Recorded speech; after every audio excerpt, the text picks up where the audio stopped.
Well, I think it's pretty clear by now that there very much is something wrong with current US President Joseph Biden.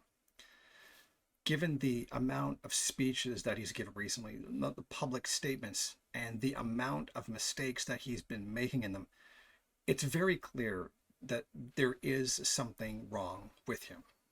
Look, I wouldn't have picked Vice President Trump to be vice president till I think she was not qualified to be president. And now I want to hand it over to the president of Ukraine, who has as much courage as he has determination. Ladies and gentlemen, President Putin. President Putin. You can beat President Putin. President Zelensky. I'm so focused on beating Putin, we got to worry about it. Anyway. Now, some of these I would almost think are ADHD, but by the fact that we know he doesn't have ADHD, but we do know he's of advanced age, it's pretty clear that there's a problem. Add on top of this the fact that he refuses to do the cognitive issue, the cognitive part of the presidential fitness exam, and there's basically no denying it at this point that he is having severe cognitive issues and that he really should step down as president of the United States and not only not seek to run again for the presidency. But the problem is he's unwilling to do so. He is, for all intents and purposes, putting his ego ahead of the rest of the party and ahead of the rest of the country. Now, it's not unheard of for something like this to exist. Someone like Biden, who has held powerful offices, not just as president, but in other offices as well, I believe he was a governor, and he's held a multitude of government positions that have a significant amount of power. It's not unheard of for a man like that, who is used to wielding such power, to refuse to give it up. As it is, older people who are having cognitive issues and do have to accept that they're having them and realize that they need help, that they need to go into an assisted care facility, can be very hard for someone to accept as what is essentially going to be their life from then on. And a lot of people are very, very stubborn about it. So I imagine someone who's used to having as much power as Biden would be very, very resistant to acknowledging that he is in a really untenuous position where he does need to step down. And it's really interesting to look at this whole situation here, where you've got Trump, who is doing whatever he wants, regardless of what it'll do to the party, and regardless of whatever it'll do to the country. Completely narcissistically selfish. Simply does not care about the consequences of his actions insofar as they might affect him personally. As we've seen repeatedly, he kept saying things in public about the judge's family in the various cases that have been, even though he had court orders demanding that he not do it. So all of that, and when you consider what also Biden is doing right now, and we have essentially two presidential candidates that are being incredibly selfish. They want only what's for them, and they don't care what the things that are wrong with them, the issues that's going to cause for the rest of the country. Now, Trump, it's pure narcissism. He simply does not care. And in fact, it's almost an act of desperation in order to keep himself out of prison for the crimes that he has committed, both as president and not as president. For Biden, it may simply be just self-centeredness, just stubbornness, refusal to admit what the problem is, and feels that maybe acknowledging it publicly would be too embarrassing or difficult for him to stomach. And I can certainly understand that. Accepting something like that is difficult on its own, let alone having to do it on what is essentially an international stage. But it's interesting to look at both of the parties right now are in essentially turmoil, except that turmoil is kind of helping the Republican Party. The media attention that has been thrown on Biden's issues are not simply because they just want to attack Biden or simply this is what's popular and this is what's going to get views. Normally that actually would be the case, but in this, I think it's really a case of the Democratic elite want Biden to quit. They want him to stop and let someone else run as president. Already there have been reports that both Obama and Nancy Pelosi have come to him personally and asked him to step down and allow someone else, and he's refused both of them. At the very least, letting Kamala Harris take over. But the whole situation is wild. As we are looking at the decay of the American empire, we're looking at two presidential candidates that are essentially putting themselves ahead of that actual empire, which to the elite in the country must be bothering them to no end, which is why they're so rapidly, some of them are so rapidly going after Trump, but also rapidly going after Biden and his cognitive issues. Not because they have something against Biden, but because they're concerned about his ability to do so. And more specifically, they are afraid of his ability to beat Trump. That section of the ruling class that wants to beat the other section of the ruling class, because they're not monolithic and together on everything. Sure, they have a united interest in taxes down and profits up and suppression of the working class. But at the end of the day, they are still capitalists and they are still competing with each other. And they still want to get over on one another in one way, shape, or form. Profitability for one is not necessarily good for the profitability of another. High gas prices is good for an oil company, but it's not good for every other business that relies on using gas in order to carry out their business. And as we know, fuel affects, well, literally everything. So what we're looking at is definitely a crisis within the political establishment, that which represents the political elite, or is the will of the political elite. And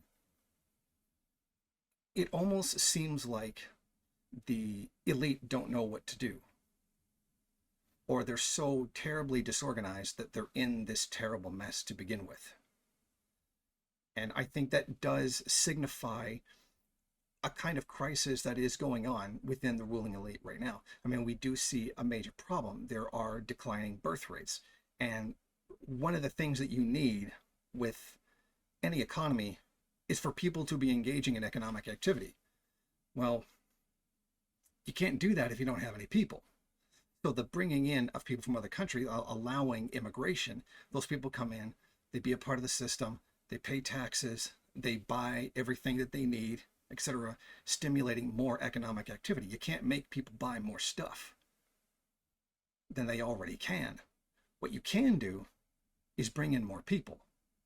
So far from this nonsense conspiracy theory about replacing the white race or trying to destroy its society is frankly idiotic.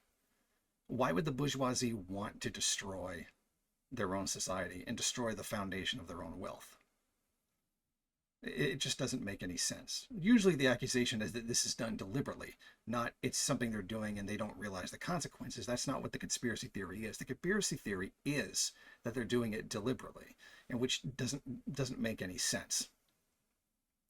So you've got people with increasingly limited ability to consume, and that's what capitalism is based on, consuming. If you don't have consuming, the system goes into crisis, as has literally been the source of every crisis that has ever existed.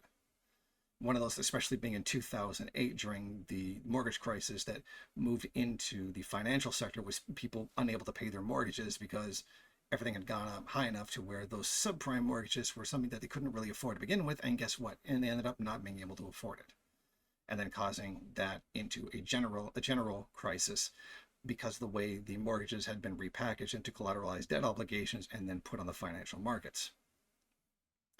So we're seeing not that exact scenario, but we're seeing a very complicated situation where the ruling class is essentially running out of ideas. They don't know exactly what to do. The typical Keynesian approach of just, lower the interest rate and then stimulate spending, make money cheaper to get, so they'll go out and buy, etc., start businesses, etc., really isn't working in this case. It's working to some degree, but not to the degree that it previously had been, which is why essentially the policy is not really being followed anymore, because it's just not working. And in fact, may soon start to have a negative impact. So I think this really is a question of, they really don't know what to do. They do know that if the population shrinks, then they don't have the economic activity they once had. So they increase it anyway. You increase the population, you increase the number of people engaged in economic activity. And this is one of the advantages that China has over the United States, is that they do have a massive population. And the more people you have engaged in economic activity, the more economic activity you have. And I think the United States knows that, and that this has been one of their economic weaknesses. So they're trying to increase the size of the population in order to combat this. And that it's basically all they can do at this point. Everything else there is not as easy to do, and it's not fully known what is and what is not going to work. So, but this is something they know definitely is going to work. If you do increase the number of people, you have more number of people engaging in economic activity. But then you've also got Trump on the other side pushing what is essentially tremendous xenophobia. And there was a section of the ruling class that really does want that kind of xenophobia, because they know the Republican Party is the representative of their interests more than the Democrats are. But as those shifts in population change, the Republican Party becomes less and less popular, which means their guy is more likely to lose. So they have something to gain by pushing this kind of xenophobia, pushing back on the very thing that they need, because it will still undermine them in the end. So it's a lose-lose situation, but they'll lose less by pushing the xenophobia.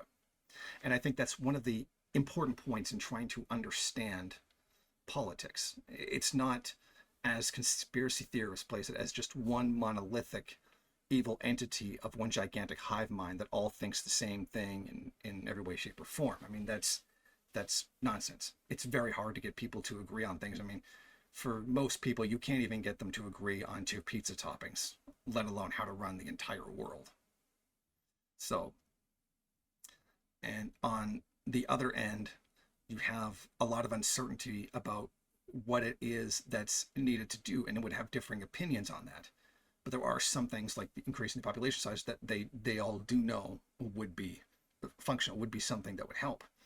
So I think all of this taken together really speaks to what's really going on right now, what the whole Trump-Biden situation really represents, and that is a crisis within the ruling elite about how to handle the current situation and the crises on the horizon, because there's always another one coming. Capitalism is inherently crisis prone by its own nature, which is beyond the scope of this video. There's always going to be another one, and they know it's coming. If not, they actually do know exactly what the problem is, and they just haven't said it publicly yet. So that's what I think it is. I think Biden's whole cognitive issue and the not wanting to replace him, or not wanting to, some of them not wanting to get rid of him, some of them not wanting to replace him, etc., all represent a massive amount of disorganization and probably a lot of fear on parts of the ruling class that don't exactly know where to go, that don't exactly know how to handle these situations, particularly as we're watching, China and Russia circle the United States, waiting for its, inevitable fall. When that exactly will be is, that's still up in the air. That's still something that is yet to be decided. But we do know that in the last 2 times this sort of came up, we had a world war both times. So it's really up to the U.S. ruling class what it is they want to do, how far they want to take it, and how much they're willing to punish the world in order for them to keep up their privileged position. Thank you for watching. If you like this program, then please head over to my Patreon page and set up a monthly donation. It's your donations that keep this program running. Also, if you would like, please rate, comment, subscribe, and share in various social media.